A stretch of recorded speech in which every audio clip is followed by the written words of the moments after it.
कुरुक्षेत्र में अर्जुन का मोह और श्री कृष्ण का ज्ञान।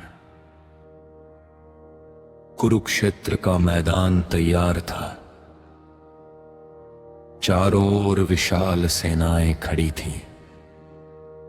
एक तरफ कौरवों की सेना थी और दूसरी तरफ पांडवों की सेना। हजारों योद्धा अपने अपने रथों पर खड़े थे। किसी के हाथ में तलवार थी, किसी के हाथ में भाला और किसी के हाथ में धनुष। युद्ध शुरू होने से पहले पूरे मैदान में एक गहरी शांति थी। ऐसा लग रहा था जैसे पूरा कुरुक्षेत्र आने वाले समय की प्रतीक्षा कर रहा हो। पांडवों की ओर एक दिव्य रथ खड़ा था। उस रथ पर श्री कृष्ण सारथी के रूप में बैठे थे और उनके सामने अर्जुन अपने धनुष के साथ खड़े थे। अर्जुन ने श्री कृष्ण से कहा, हे माधव, मेरा रथ दोनों सेनाओं के बीच ले चलिए। मैं देखना चाहता हूं कि मेरे सामने युद्ध करने के लिए कौन कौन खड़ा है। श्री कृष्ण ने रथ को धीरे धीरे आगे बढ़ाया और दोनों सेनाओं के बीच जाकर रोक दिया। अर्जुन ने सामने देखा, लेकिन उस दृश्य ने उसके मन को हिला दिया। जिस युद्ध के लिए वह तैयार होकर आया था, उसी युद्ध भूमि में उसे अपने गुरु दिखाई दिए, उसे अपने बड़े बुजुर्ग दिखाई दिए, उसे अपने भाई, रिश्तेदार और मित्र दिखाई दिए। अर्जुन के हाथ कांपने लगे। उसका मन भारी हो गया। जिस धनुष को उठाकर उसने अनेक युद्ध जीते थे, वही धनुष उस समय उसके हाथों में बोझ जैसा लगने लगा। अर्जुन ने श्री कृष्ण की ओर देखा और कहा, हे कृष्ण, मैं इन लोगों के सामने शस्त्र कैसे उठा सकता हूं? यदि इस युद्ध में विजय भी मिल गई, लेकिन अपने ही लोग नहीं रहे, तो ऐसी विजय का क्या अर्थ होगा? अर्जुन का मन प्रश्नों से भर गया था।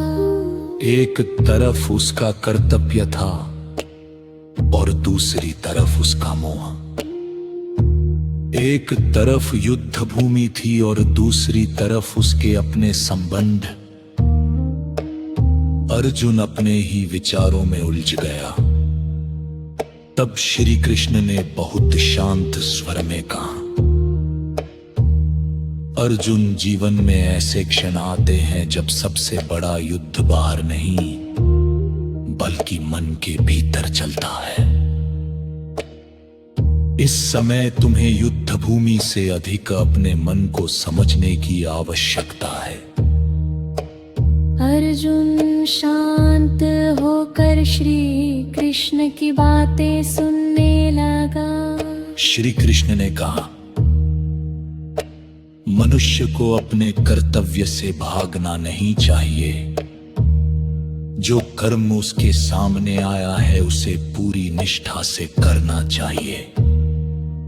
लेकिन कर्म करते समय केवल परिणाम के बारे में सोचते रहना मनुष्य को कमजोर बना देता है। तुम्हारे हाथ में कर्म है, परिणाम नहीं। इसलिए अपने कर्म को ईमानदारी से करो और परिणाम की चिंता ईश्वर पर छोड़ दो। अर्जुन ने पूछा, हे माधव, लेकिन मेरा मन बार बार डर जाता है। मैं इसे कैसे शांत करूं?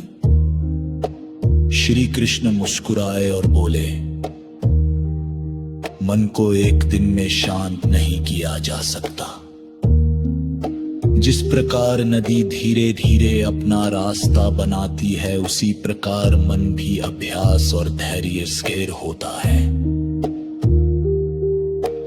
जब मन भटके, उसे बार बार सही दिशा में वापस लाना ही अभ्यास है। सुख आए तो उसे हमेशा के लिए अपना मत समझो। दुख आए तो ये मत समझो कि दुख हमेशा रहेगा। सुख और दुख दोनों जीवन के अतिथि हैं। वे आते हैं और चले जाते हैं, लेकिन जो व्यक्ति दोनों परिस्थितियों में अपने मन को संतुलित रखता है, वही वास्तव में मजबूत होता है। अर्जुन ध्यान से श्री कृष्ण की बातें सुन रहा था। कुरुक्षेत्र में हजारों योद्धा खड़े थे, लेकिन उस सले अर्जुन के लिए जैसे पूरा संसार शांत हो गया था। उसे तो कद श्री कृष्ण की वाणी सुनाई दे लेगा। श्री कृष्ण ने कहा, अर्जुन, जीवन में समस्या हमेशा बाहर नहीं होती। कई बार परिस्थिति उलझी रहती है, लेकिन हमारी चिश्ती बगन जाती है और उसी के साथ पूरी परिस्थिति का ताता बन जाता है। इसलिए प्रेम में अपने मन को समझो, फिर अपने कर्तव्य को पहचानो और उसके बाद पूरे विश्वास के साथ आगे बढ़ो। अर्जुन ने पूछकर अपनी यात्रा अंते। उसके भीतर का डर धीरे धीरे कम होने लगा। वही पुरुष था, वही सेना है तो, वही युद्ध सामने था। कुछ की दृष्टि बदल रही थी। उसने श्री कृष्ण की ओर देखा और कहा, हे माता, मेरा भ्रम धीरे धीरे दूर हो रहा है।